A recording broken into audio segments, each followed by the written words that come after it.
Bismillahirrahmanirrahim. Assalamualaikum warahmatullahi wabarakatuh. Allahumma sholli ala sayyidina Muhammad ala sayyidina Muhammad.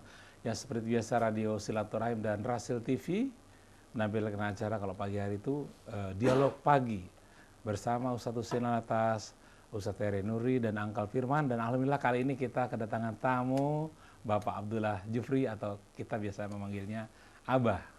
Dan acara ini dirilis juga ke beberapa kota di daerah sebagai bentuk kerjasama ke Radio Sela FM di Batam, Radio Luciana nomor 1 di Semarang, Radio Habibullah di Banyuwangi, Radio Latansa di Sukabumi, Radio Madinah di Pontianak, dan Radio Almas di Magelang, dan komunitas pendengar radio di Bondowoso. Baik, alhamdulillah sudah datang Ustadz Husein Alatas, Angkal Firman, Ustadz Heri Nurdi, dan Bapak Abdullah Jufri. Kita hari ini akan mengangkat tema akhlak. Apa itu akhlak? Saya tadi tanya sama Abdullah Jufri, apakah etos kerja termasuk akhlak? Itu bagian kecil. Tapi Bapak Abdullah Jufri kurang setuju kalau dengan etos. Karena etos itu artinya dalam bahasa Yunani topeng, kedok. Berarti berpura-pura. Untuk lanjutnya nanti bisa ditanyakan langsung lah ke Bapak Abdullah Jufri. Assalamualaikum Ustadz Husein, Pak Abdullah Jufri, Ustadz Heri, Angkal Firman. Waalaikumsalam warahmatullahi wabarakatuh. Angkal Firman lah, starter. Yang bikin panas dulu. Silakan Angkal Firman. Assalamualaikum semua, assalamualaikum pendengar pemirsa Rasil dimanapun Anda berada. Pada hari ini kita akan membahas mengenai akhlak. Jadi gini Ustadz, ada orang yang bilang berseliweran istilah gini, buat apa baik tapi kalau kerjanya nggak benar. Yang penting kerjanya benar walaupun mulutnya kotor, penampilannya urakan. Yang penting itu yang benar. Saya jadi bingung, setahu saya Rasulullah itu kan tujuan utama Rasulullah diutus tuh untuk memperbaiki akhlak ya Ustadz ya. Dan menurut saya akhlak itu bukan cuma pakai jilbab, pakai peci, baju rapih, kata-kata santun. Tapi menurut pengamatan saya akhlak itu luas gitu Ustadz lingkupnya. Nah menurut Ustadz tuh gimana Ustadz? A'udzu billahi minasyaitonir rajim. Bismillahirrahmanirrahim. Alhamdulillahi rabbil alamin. Hamdan katsiran tayyiban mubarakan fi kama yuhibbu rabbuna wa yarda. Alhamdulillahilladzi hadana lil imani wal islam wa ja'alana muslimin. Wa 'allamana kitabahu. Wa ja'alana jami'an min naslin wahid wa amarna an nata'awana 'alal birri wat taqwa wa la nata'awana 'alal itsmi wal 'udwan. Wa nusalli wa nusallim ala sayyidina wa nabiyyina Muhammadin wa alihi wa sahbihi wa sallim. Subhanaka la ilma lana illa ma 'allamtana innaka antal alimul hakim wa la haula wa la quwwata illa billahil aliyyil azim. Rabbana zidna ilman wa alhiqna bis shalihin. Para ikhwan di studio, begitu pula para pendengar, para pemirsa Radio Silaturahim yang dirahmati Allah. Assalamullahi alaikum warahmatullahi wabarakatuh. Waalaikumsalam warahmatullahi wabarakatuh. Apabila kita mengurai kata akhlak dalam bahasa Arab adalah kata jamak dari kata tunggalnya khuluq. Dan kita semua tahu kata kerja khalaqa yakhluqu khalqan artinya ciptaan. Artinya ciptaan. Artinya bukan kembali kepada kita. Kemudian berbicara mengenai khuluq. Dalam khuluq ini ada dua peran. Satu peran Allah yang menanamkan nilai-nilai dasar akhlak dalam diri setiap manusia. Kemudian peran dari kita menyempurnakannya, mengasah, mengasuh, memupuk dan menyiram. Oleh karena itu, dua kata ini yang berasal dari kata kerja yang sama sebetulnya. Kha, lam, qaf yang menunjukkan kepada arti ciptaan dengan akar katanya khalqan yang semuanya kembali kepada Allah dan dialah al-khaliq. Kemudian kata khuluqan, kalau ciptaan, khalqan akar katanya, kalau khuluqan Jamaknya adalah akhlak, menunjukkan apa? Menunjukkan kepada nilai-nilai yang amat indah, yang amat lurus, yang amat suci dan mulia, yang Allah telah tanamkan dalam diri manusia. Dan semua ini dinamakan fitrah. Baik mengesahkan Allah subhanahu wa ta'ala, menyadari bahwasannya alam raya ini seluruhnya ciptaan Allah, berasal daripadanya. Dan semua yang terdapat di langit dan di bumi adalah ciptaan Allah, termasuk diri kita semua. Baik yang lahir maupun yang batin, semua ditata dengan begitu sempurna. Demikian pula nilai-nilai moral yang tertanam dalam diri kita, kecintaan kepada kejujuran, kepada amanat, kepada kebersihan, sikap-sikap dermawan, kemudian menjalankan tugas betul-betul dengan penuh disiplin. Ini semua merupakan fitrah yang telah ditanamkan oleh Allah subhanahu wa ta'ala. Subhanallah, kita dapat saksikan bagaimana keseimbangan yang ada pada tubuh manusia. Dan disiplin yang dilaksanakan dengan sebaik-baiknya oleh setiap organ, bahkan setiap sel tubuh manusia. Ini merupakan fitrah subhanahu wa ta'ala yang Allah tanamkan dalam diri manusia. Oleh karena itu akhlak bukan sesuatu yang baru yang ditanamkan baik oleh para nabi maupun oleh para penjaga. Bukan oleh para nabi maupun pujang. Oleh karena itu peran nabi bukan menanamkan sesuatu yang baru, tapi menyempurnakan, mengasah, mengasuh dan memupuk apa yang telah ada. Maka Nabi mengatakan innama bu'ithtu liutammima makarimal akhlak. Aku diutus bukan untuk menanamkan akhlak, tapi menyempurnakan akhlak dan pekerti luhur yang telah tertanam dalam diri manusia. Oleh karena itu berakhlak baik berarti kita beragama dengan baik dan benar. Berakhlak buruk berarti kita juga beragama yang buruk. Maka Allah tegaskan berkaitan dengan nilai-nilai fitri yang ditanamkan dalam diri manusia ini. Demikian pula ajaran dan petunjuk Allah yang sejalan dalam derap langkah gerakannya dengan fitrah manusia, bahkan dengan norma-norma alami yang terdapat di alam raya ini. Allah berfirman dalam surat Ar-Rum ayat 30, fa'aqim wajhaka lid-dini hanifa. Hadapkan wajahmu dengan lurus ke hadapan Allah dalam mengikuti bimbingan dan petunjuk agamanya. Agama yang berisikan petunjuk dan nilai-nilai yang datang dari Allah, pencipta alam raya, pencipta kita semua, dan pencipta seluruh makhluk yang terdapat di langit maupun di bumi. Hadapkan wajahmu dengan lurus dalam menjalankan bimbingan, petunjuk, dan nilai-nilai agama yang Allah turunkan bagi kalian. Lalu Allah terangkan fitratullah allati fataran nasa 'alaiha, bahwa mengikuti tuntunan agama dan menjalaninya sesuai dengan kondisi fitrah manusia yang telah diciptakan oleh Allah. Dalam bahasa Arab kata fatara itu bisa berarti khalaqa, menciptakan. Menciptakan sesuatu tanpa contoh sebelumnya, sama dengan abda'a yubdi'u. Kalau fatara kata kerja, kalau fatran menggambarkan akar kata, kalau fitrah menggambarkan isim hay'ah. Isim hay'ah? Apa isim hay'ah? Kalau seorang mengatakan masya Muhammadun misyata abi, Muhammad berjalan misyata abi, dengan timbangan fi'lah, sama dengan fitrah. Maksudnya cara jalannya mirip dengan orang tuanya. Kalau akar katanya masyan, masya yamshi masyan. Tapi kalau isim hay'ah menjelaskan keadaan. Jalasa fulan jilsata ummi. Si fulan duduknya itu mirip dengan gaya duduk ibunya. Nah, fitrah itu keadaan kondisi ketika manusia keluar dari tangan Allah. Dalam keadaan bertauhid, sebelum dia kenal ayah ibunya, sebelum dia kenal kehidupan di sekelilingnya, dia telah mengenal Tuhannya atau diperkenalkan oleh Allah kepada Tuhannya. Oleh karena itu fitrah kerinduan kepada Allah ada pada setiap makhluk walaupun yang hidup di tengah-tengah masyarakat ateis. Cuma karena mereka tidak mendapatkan bimbingan bagaimana mereka mengenal Tuhan mereka, bagaimana berkomunikasi dengan Tuhan mereka, akhirnya lahirlah berbagai macam tata cara yang manusia ciptakan untuk mendekatkan diri mereka kepada Sang Pencipta.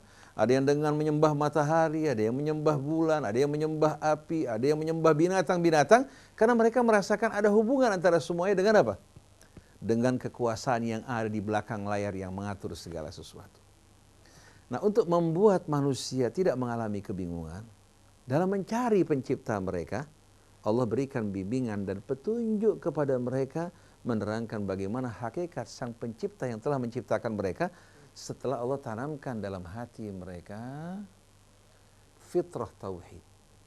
Oleh karena itu dalam suratul A'raf Allah berfirman, wa idh akhadha rabbuka min bani adama min zuhurihim dzurriyyatahum wa ashhadahum ala anfusihim alastu bi rabbikum qalu bala syahidna an taqulu yaumal qiyamati inna kunna an hadza ghafilin.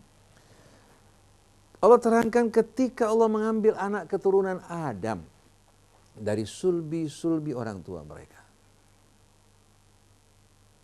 Lalu begitu Allah mengambil mereka, kita tidak tahu apakah pada saat Allah mengambil langsung, apakah pada saat dalam kandungannya. Begitu Allah Subhanahu wa ta'ala ciptakan dirinya, Allah memanggil mereka satu persatu. Termasuk kita ini semua pernah dipanggil oleh Allah. Lalu Allah bertanya, alastu bi rabbikum, bukankah aku ini Tuhan kalian, pencipta kalian? Maka pada alam tersebut kita semua serentak bersaksi, qalu bala, benar ya Allah, engkau adalah Tuhan kami. Syahidna, kami bersaksi. Mungkin orang berkata, perasaan kita nggak pernah ingat. Ya, kita nggak pernah ingat karena selama ini kita disibukkan oleh dunia dan bayang-bayang fata morgananya. Orang kalau dalam keadaan aman lupa pada Allah. Coba ketika dia di tengah laut menghadapi ancaman bahaya atau di pesawatnya terbakar, yang tidak kenal Allah pada saat itu memanggil-manggil Allah Subhanahu wa ta'ala. Jangankan laut, Ustaz. Naik metro mini supirnya ini. Langsung. Yang tadinya tidak lihat Allah, kelihatan Allah.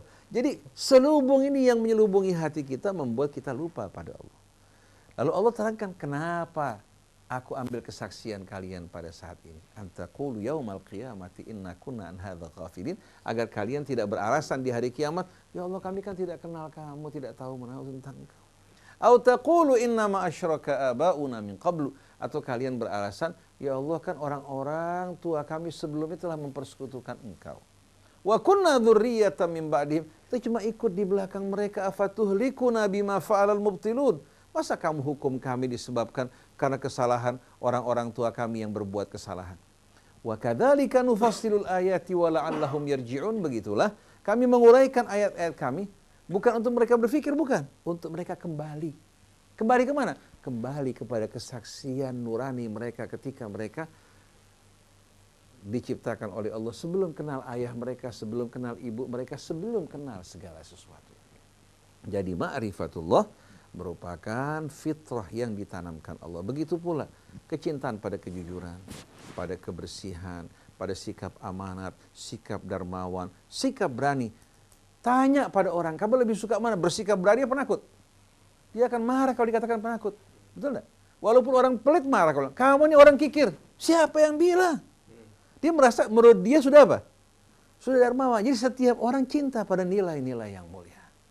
Oleh karena itu, kata khuluq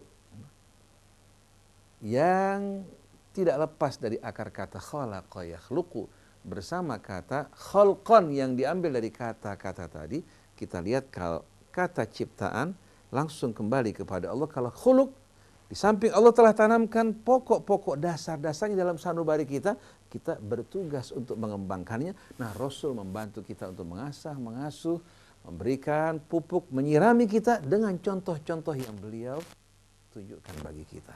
Oleh karena itu, akhlak ini bukan satu hal yang dibuat-buat, bukan kepura-puraan, tapi yang menyatu dengan diri kita, yang betul-betul menjadi kebiasaan diri kita, baik di hadapan orang maupun di belakang orang, baik sendiri maupun di tengah-tengah keramaian. Jadi kalau seandainya ada orang mengatakan bahwasannya seorang itu tidak cukup hanya dengan akhlak, tidak cukup hanya dengan akhlak, dia harus bekerja. Kalau orang bekerja baik, walaupun akhlaknya tidak baik, orang tersebut dapat membawa kepada kesuksesan. Ini semua omong kosong. Kalau seorang berakhlak baik, maka dia akan bekerja dengan baik. Disiplin, jujur, amanat, tidak akan sama sekali mengambil apa yang bukan haknya, dan dia betul-betul akan memiliki rasa tanggung jawab. Dan akhlaknya berhubungan dengan imannya pada Allah yang mengawasi dirinya, bukan atasan, bukan majikan, bukan DPR, bukan KPK, bukan BPK. Tapi yang mengawasi dirinya yang maha mengetahui yang tersembunyi di langit maupun di bumi. Oleh karena itu apa yang diucapkan oleh A'agim, walaupun sebagian orang gak suka, karena mereka lebih suka menggunakan kata-kata seperti etos, etika, moral, ya. Nanti insya Allah Pak Abdullah Jufri yang akan membahas masalah ini. Mereka tidak suka menggunakan berbagai macam istilah yang Allah Subhanahu wa ta'ala berikan bagi kita, demikian pula dicontohkan Rasulnya. Dan mereka paling tidak suka menghubungkan kemajuan, kebersihan hidup dengan Islam. Tidak pernah mereka suka. Oleh karena itu, tidak heran ketika Agi mengatakan, tidak cukup hanya apa? Kerja. Tapi akhlak. Karena kalau pekerjaan tanpa akhlak, pekerjaan yang betul-betul tidak akan mungkin menghasilkan hasil yang baik.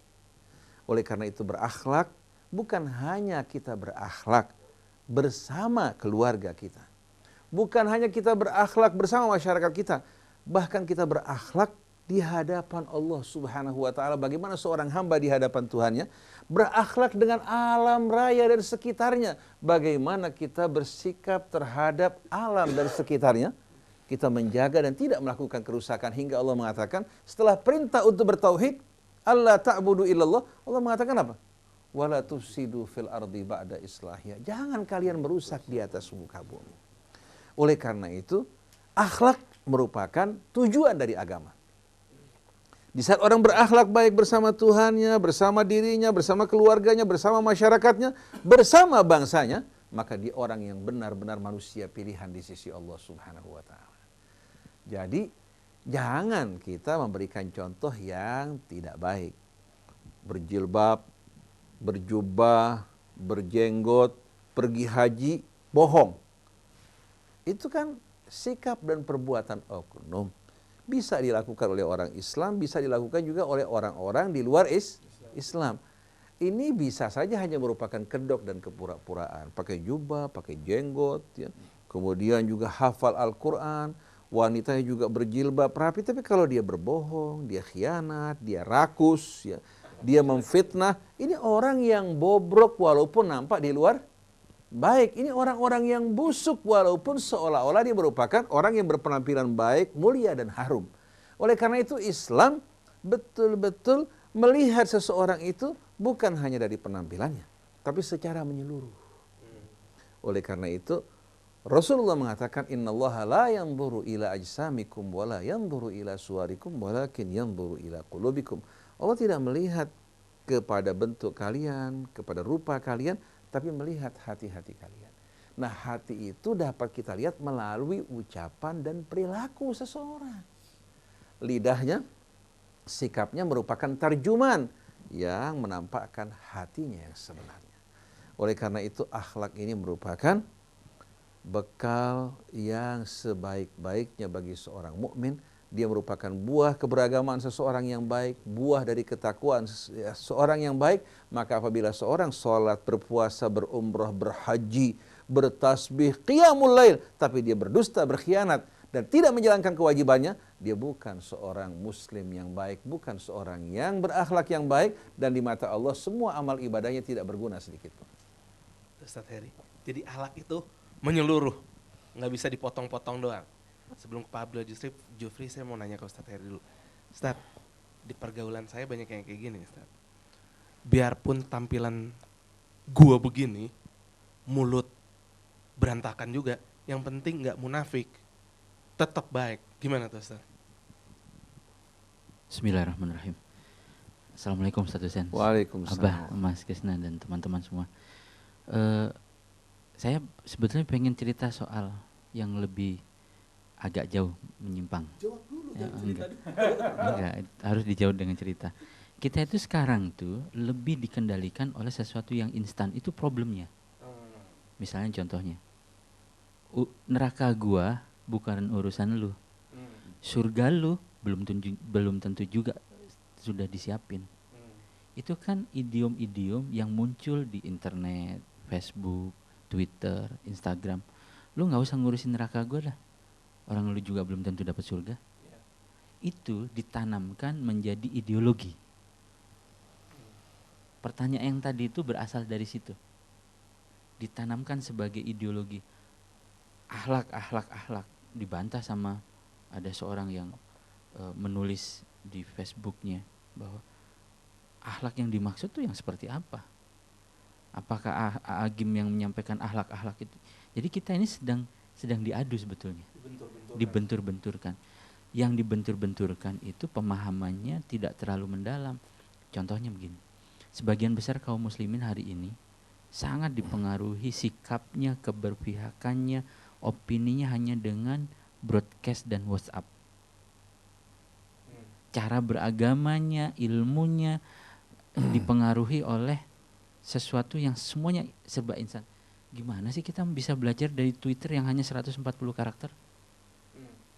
Meskipun nantinya itu bisa jadi cool tweet, nulis, tapi itu rigid gitu, dingin. Tidak bisa kita, apa yang disampaikan Ustaz Husain, kalau mau belajar akhlak duduk melakukan eksperimentasi, observasi. Dan saya ada satu kitab sejarah di Aceh, bahasa Melayu tapi ditulisnya dalam huruf Jawi, Arab Jawi. Judul kitabnya Tajul Salatin. Itu bercerita tentang, kitab ini ditulis 1603.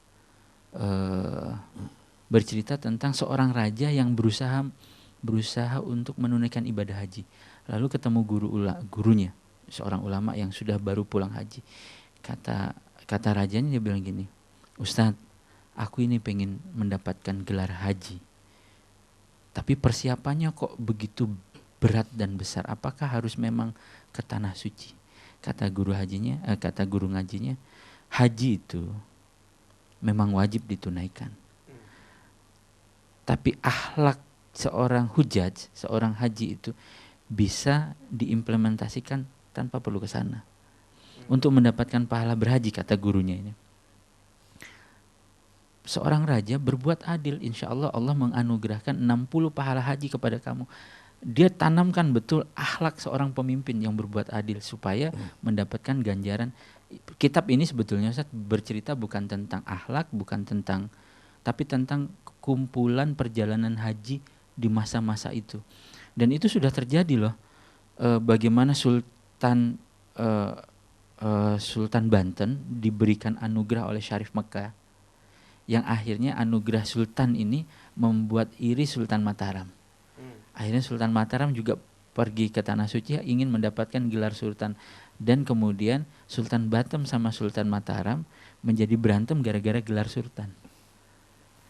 Ini kita lagi dibentur-benturkan, dan Allah kan menerangkan ya Ustaz ya, bahwa wa qala alladziina kafaru la tasma'u li hadzal Qur'an walghaw fihi la'allakum taghlibun. Kita ini pertama dijauhkan dulu oleh orang-orang kufar nih dari Quran. Ustaz Husain tiap hari ngajak kita kembali ke Quran, ngaji lagi, nyimak lagi, dekatkan lagi. Sementara orang kafir itu mengintrodusir kehebohan, kegaduhan supaya kita nggak ketemu Quran ya Ustaz. Supaya kita disibukkan dari Quran, betul. Digantikan dengan menu-menu WA ya. WA. Terus yang tadi itu ideologi. Pertanyaan gimana tadi? Meskipun gue begini, meskipun penampilan berantakan, omongan kotor, yang penting gak munafik. Yang penting gak munafik. Itu ditanamkan menjadi ideologi oleh pemahaman-pemahaman instan. Supaya apa? La'allakum taglibun ya Ustaz ya. Kita mudah dikuasai, mudah dikalahkan, mudah dikangkangi dan dikungkung. Betul. Ya, cara utamanya kembali ke Quran menurut saya. Nah, dan tingkat level pemikir diadu.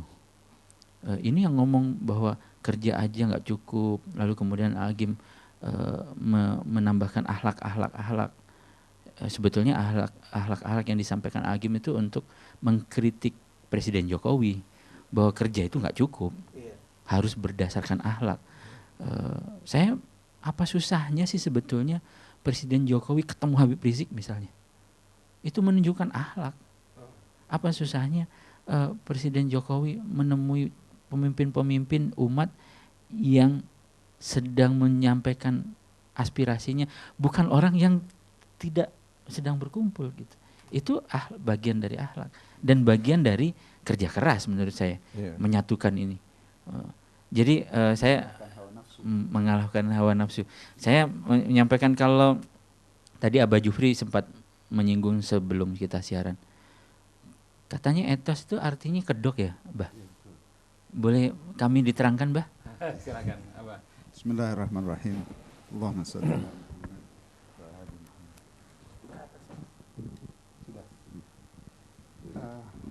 kalau boleh Ustaz, saya ingin meng-quote dulu suatu frasiologi dari Stephen Covey dalam bukunya, kalau nggak salah, The Eighth Habit, di mana Stephen Covey mengatakan wisdom in future. Bisa agak diulang, Pak? Ya, saya ingin meng-quote dulu apa yang dikatakan oleh Stephen Covey, seorang penulis yang sangat terkenal, yang mengatakan bahwa wisdom in future will come more from boardroom of corporations rather than from places of worship. Jadi beliau mengatakan bahwa wisdom atau sifat kebijaksanaan itu akan lebih banyak datang dari rapat ruang kerja direksi perusahaan-perusahaan daripada dari tempat-tempat rumah ibadah. Benar, ada benarnya, ya, tapi mungkin nggak utuh ya kalau menurut pendapat saya. Dan kenapa beliau mengatakan begitu? Karena akan merupakan suatu evolusi di dalam perusahaan-perusahaan di mana yang dikatakan tadi sebetulnya bahwa kerja saja itu tidak cukup. Bahkan sekarang yang setiap perusahaan yang maju, ya, global terutama ya, perusahaan-perusahaan besar itu tidak ada perusahaan yang yang akan maju tanpa suatu perencanaan yang matang. Perencanaan ini hanya bisa baik kalau didasari dengan strategi yang tepat, yang betul-betul sudah matang juga. Tapi lebih dari itu, sekarang perusahaan-perusahaan melandasi bagaimana strategi itu dibuat adalah dengan apa yang disebut sebagai, banyak sekarang dikenal sebagai core values atau nilai inti dari perusahaan. Ya. Nilai inti ini apa? Contohnya adalah yang sekarang ini banyak sekali digunakan, misalnya kejujuran. Misalnya di Bank Mandiri itu ada yang beberapa nilai seperti itu. Keunggulan, excellence, lantas continuous improvement, lantas proaktif misalnya, hal-hal yang seperti itu. Lantas teamwork. Nah ini adalah nilai-nilai inti yang melandasi perusahaan, di mana perusahaan ingin menerapkan ini kepada karyawan dan manajemennya, supaya si manajemen ini menerapkan hal ini kepada bawahan-bawahannya juga. Nah ini menunjukkan bahwa tanpa ini, kerja sebaik apapun tidak akan baik. Misalnya, seorang yang sangat baik dalam bekerja, tapi dia kerjanya sendiri, itu tidak akan sebaik di mana dia bekerja sebagai tim, di mana timnya baik. Jadi perusahaan sekarang lebih mengutamakan yang penting adalah bukan the superman, tapi yang penting adalah the super team. Ini adalah contoh. Nah, kenapa tadi saya bilang bahwa setuju dengan Stephen Covey? Karena inilah yang berkembang di perusahaan-perusahaan, sehingga perusahaan itu berevolusi sampai akhirnya memiliki sistem nilai yang sebetulnya apa yang kita katakan sebagai akhlak. Yang bersifat aplikatif lah. Misalnya yaitu kejujuran, teamwork, proaktif. Apa itu proaktif? Proaktif itu membuat seorang karyawan atau manajemen untuk selalu berpikir apa yang harus kita kerjakan untuk ke depan supaya kita bisa lebih baik lagi, lebih baik lagi. Itu ada ayatnya tuh, Bah. Fa idza faragta fansab. Wa Ila ila rabbika rabbika farghab. Iya. Nah, jadi apa yang dikatakan ini hadis Rasulullah kan, di mana hari ini harus lebih baik dari kemarin dan esok lebih baik lagi dari hari ini dan seterusnya. Fastabiqul khairat juga ya. Nah, kenapa ini tidak saya katakan tadi bisa saja diterapkan, tapi pengalaman saya, nah ini alhamdulillah saya merasa beruntung sekali karena saya bekerja di perusahaan yang sangat baik menerapkan nilai inti seperti ini. Tapi keberuntungan saya alhamdulillah lebih baik lagi karena saya belajar dengan Ustadz Hussein, di mana bisa kita menerapkan bagaimana apa yang diajarkan dalam agama, apa yang diajarkan oleh dalam Al-Quran dan Sunnah Rasul, di mana dikawinkan ini keduanya menjadi akhlak yang sempurna, yang mudah untuk diterapkan di mana saja, di perusahaan, di sekolah-sekolah, dan kenapa tidak dalam jenjang kepemimpinan di negara pemerintahan. Nah ini kenapa tadi saya katakan bahwa yang dikatakan Stephen Covey itu benar, tapi menurut pengamatan saya tidak menjadi utuh karena tidak ada landasan keimanan. Buat kita sebagai seorang muslim yang sadar tentang baiknya penerapan, bagaimana misalnya kejujuran. Nah kalau di dunia korporasi, kejujuran diterapkan karena ada pemimpinnya yang mengawasi, ada atasan-atasannya. Kamu harus datang tepat waktu, si atasan hanya datang dengan tepat waktu untuk memberikan pelajaran kepada anak buahnya. Atasan menjadi cerminan daripada bawahan. Nah, ini semua adalah karena ada sistem kontrol. Misalnya, kalau misalnya kalau dia datang sering-sering tidak tepat waktu, pasti ada penilaian yang negatif terhadap dia.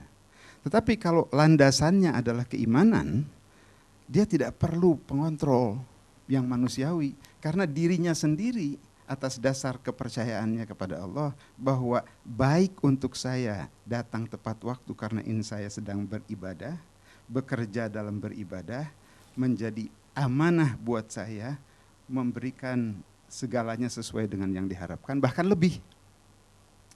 Sering juga misalnya saya pernah mengatakan kepada salah satu anak buah senior saya, di waktu saya masih aktif bekerja di kantor, saya bilang, bisa nggak kamu sebagai pemimpin, ketika kamu melihat anak buah kamu melakukan suatu kesalahan yang signifikan, kesalahan besar, sehingga kamu marah kepada dia. Tapi bisa nggak kamu marah kamu itu dalam bentuk kasih sayang? Anak buah saya merasa bingung. What do you mean? Apa maksudnya? Marah ya marah, hajar dia. Omelin, hukum dia. Enggak, saya bilang marah kita sebagai pemimpin tujuannya bukan untuk melampiaskan dendam dan hawa nafsu, tetapi marah kita adalah untuk memberikan pendidikan supaya dia bisa menjadi karyawan yang lebih baik, menyadari kesalahannya. Itu. Jadi, nah ini adalah landasan kasih sayang yang kita belajar dari sifat-sifat Allah Ar-Rahman, yang bagaimana juga dicontohkan oleh Rasulullah dan seterusnya. Nah tadi saya ingin menanggapi tentang apa yang masalah etos kerja sering disebutkan begitu. Ya. Etos itu adalah etika, ya, dari etika. Etika bukan akhlak, tidak sama dengan akhlak. Etika adalah bagian kecil daripada akhlak. Kalau dalam bahasa agama, etika adalah adab. Ya, kita mungkin pernah belajar waktu di ibtidaiyah adabul fatah. Ya, ini ada di sekolah-sekolah zaman dulu ada tuh budi pekerti, kesantunan dan sebagainya. Tapi kembali lagi ini hanya bagian kecil. Bahkan kesantunan ini adalah menjadi sifat yang menjadi bagian daripada budaya di berbagai kalangan katanya. Santun orang Sunda kalau melewati orang tua datang dengan membungkuk, ya punten dengan menunjukkan jarinya begini gitu ya. Nah itu adalah sifat sopan santun yang disebut sebagai etika. Tapi kembali lagi, tanpa landasan keimanan, semua orang bisa melakukan itu, tapi bukan berarti dia orang baik. Tapi dengan landasan keimanan, dia melakukan itu karena dia orang baik. Nah, inilah yang dimaksud dengan etika itu dari bahasa Yunani yang namanya ethos, yang artinya adalah keberpura-puraan. Karena sifat artinya adalah topeng. Ethos itu dari bahasa Yunani artinya topeng. Topeng itu menutupi muka yang sebenarnya, ya, sehingga etika yang keluar, perilaku itu adalah hanya keberpura-puraan saja. Itu menurut saya. Wallahu a'lam. Menarik ini. Menarik. Tapi Ustadz Heri, Pak Abdullah Jufri, saya tadi pas Ustadz Husain memberikan pemaparan, saya jadi teringat salah satu quote Ustadz Husain. Ustadz Husain nggak tahu Ustadz Heri, saya tulis quote-quote nasihat-nasihat singkat Ustadz Husain. Dijual Ustadz. Dijual. Jadi buku gitu ya. Ustadz Husain pernah ngomong gini Mas Krisna. Ada di Twitternya Ustadz Husain nih.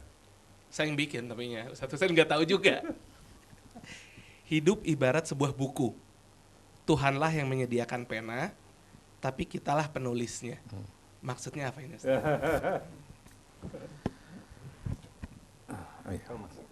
Bismillahirrahmanirrahim. Rabbana zidna ilman wa alhiqna bis shalihin. Manusia seringkali dalam kebaikan selalu mengembalikan kepada dirinya. Tapi dalam keburukan seringkali dia menyalahkan Tuhannya. Ini yang Allah Subhanahu wa taala katakan tilka idzan qismatun diza. Ini merupakan satu pembahagian yang tidak adil. Kalau kebaikan didapatkan, keberhasilan, kesuksesan yang diraih, dia berhasil untuk melakukan apa-apa yang diinginkan, Prestasi. selalu dia ingin dikembalikan kepada prestasi dirinya. Orang mengembalikan juga semua kepada usaha-usahanya. Tapi di saat dia mengalami nasib yang nahas, kegagalan demi kegagalan, perjuangan demi perjuangan, justru yang diterima kebalikannya, dia kembalikan kepada takdir Allah Subhanahu wa taala. Ini merupakan tuduhan yang betul-betul zalim. Oleh karena itu dalam Al-Quran, suratul An'am, Allah berfirman, mengisahkan orang-orang kafir yang suka menuding Allah. Sayaqulul ladzina asyraku. Lau sya'allah ma asyrakna wala aba'una wala harramna min syai'. Orang-orang musyrik bilang, kalau Allah kehendaki dengan kekuasaannya, gak mungkin kita ini akan mempersekutukan Allah. Begitu juga orang-orang tua kita. Dan gak mungkin kami akan mengharamkan sesuatu yang dihalalkan Allah. Dan tidak mungkin kami akan melakukan berbagai macam kebejatan. Karena Allah Maha Kuasa, Dia kuasa untuk apa? Untuk menjauhkan kita dari semua ini. Dijawab oleh Allah.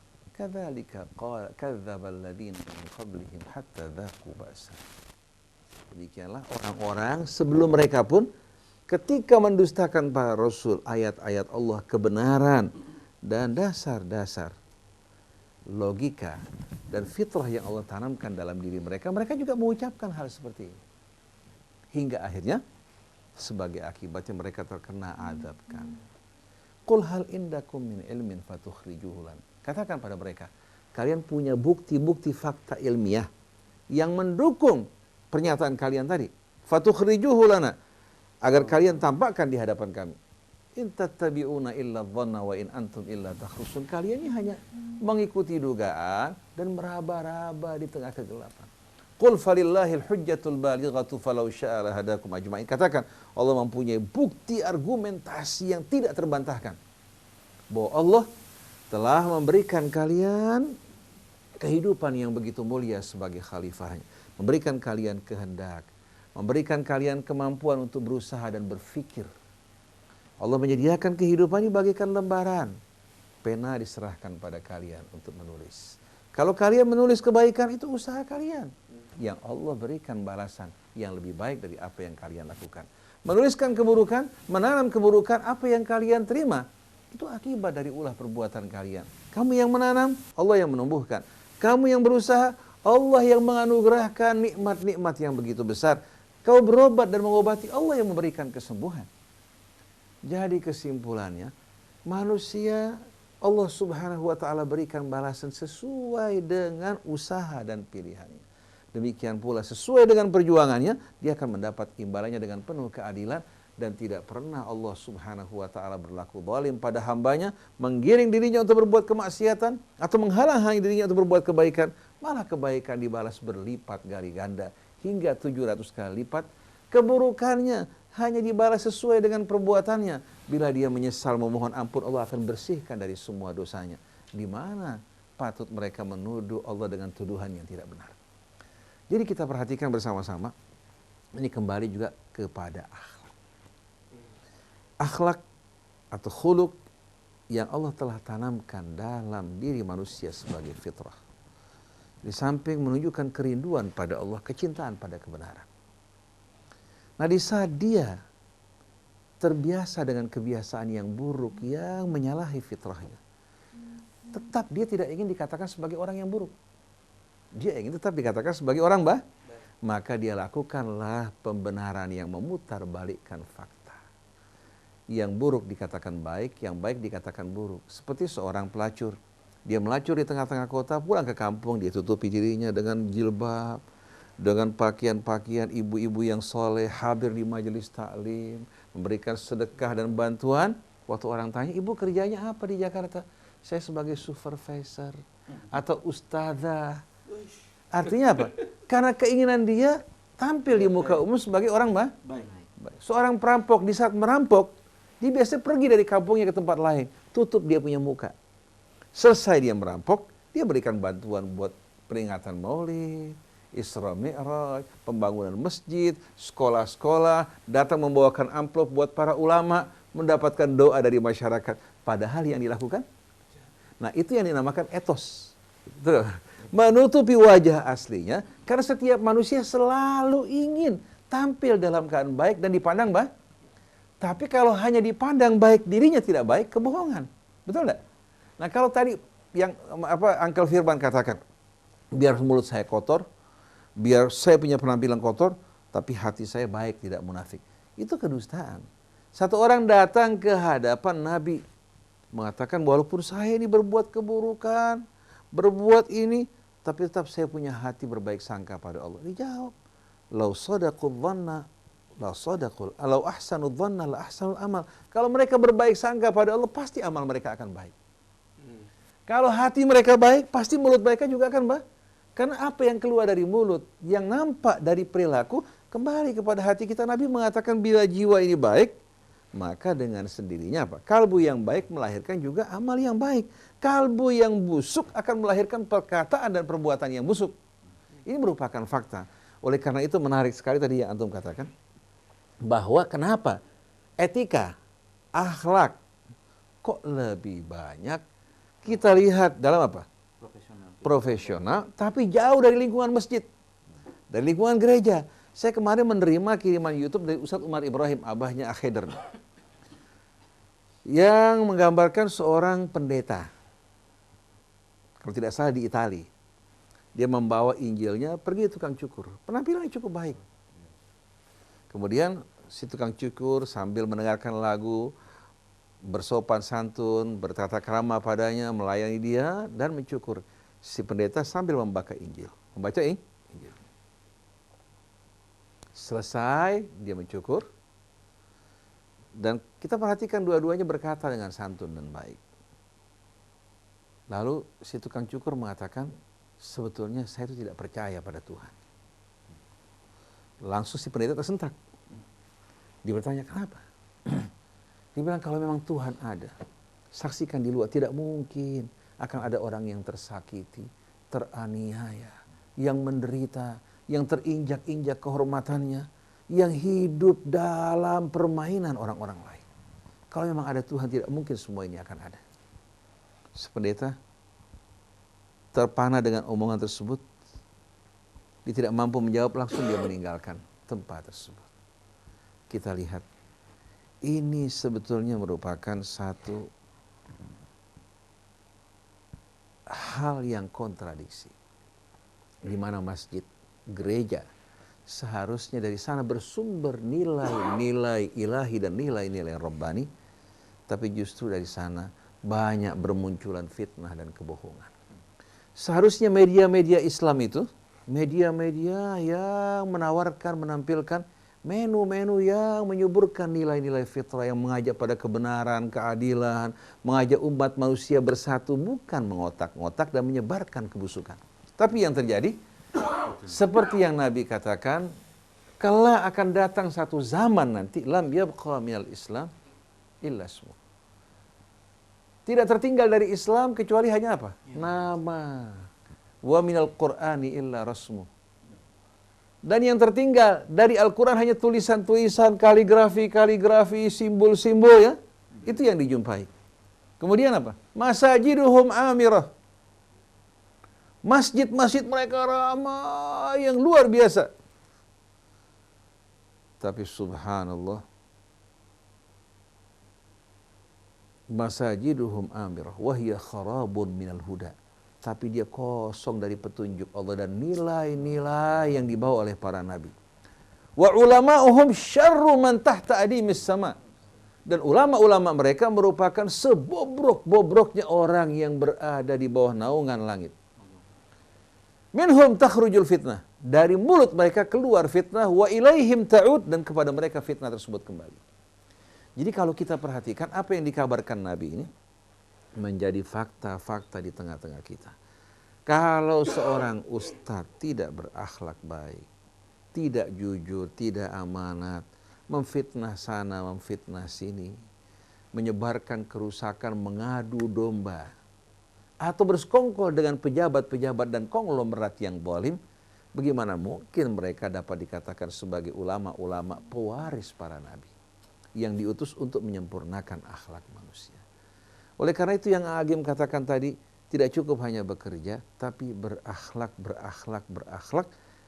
Dan akhlak itu yang amat dibutuhkan. Sampai dalam sebuah riwayat, hadis ini dari sisi sanad memang mungkin dipertanyakan, tapi dari sisi matanya amat indah. Ar-rahmatu ma wudi'at fi syai'in illa zanathu. Rahmat ini, kalau ada pada sesuatu, subhanallah, betapa sederhananya pun akan menjadi indah, menarik. Wa manusiat min syai'in illa syanathu. Tapi kalau rahmat hilang dari sesuatu, betapapun indahnya dia akan hilang keindahannya. Seekor harimau yang buas, bagaimana dia berusaha menyelamatkan anaknya. Dia menggigitnya, memindahkan dari tempat yang berbahaya ke tempat yang aman. Setelah itu dia berburu, dia bersihkan kulitnya, dia tidak makan, dia hidangkan terlebih dahulu untuk anaknya. Selesai anaknya makan, baru dia makan. Bermain, membelai, menyusui. Harimau yang menakutkan begitu indah. Bagaimana kalau manusia kehilangan rahmat tersebut? Dan rahmat ini merupakan apa? Merupakan ainul khuluq, akhlak yang sebenarnya bukan etos dalam arti kedok kepura-puraan, tapi rahmat yang membuat orang menaburkan cinta. Oleh karena itu dalam kutipan kata-kata bahwa cinta itu cahaya.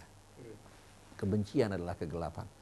Mengapa banyak manusia lebih suka justru mempertahankan kebencian, hidup dalam kegelapan, bukan menaburkan cinta dan cahaya. Oleh karena itu para ulama adalah orang-orang yang membawa cahaya di tengah kegelapan. Bukan memaki-maki kegelapan, tapi dengan membawa cahaya, menerangi kegelapan, agar orang dapat mengenali diri mereka. Jadi memang harus yang pertama diperbaiki adalah institusi ulama, kemudian masjid-masjid, termasuk gereja-gereja, agar jangan fitnah bermunculan dari tempat tersebut. Oleh karena itu, kita sebagai orang-orang yang mengaku beriman kepada Allah, kita harus berjuang betul-betul untuk memperbaiki semua ini. Kalau tidak, kita akan melecehkan diri kita sendiri. Kami kembali setelah yang berikut ini.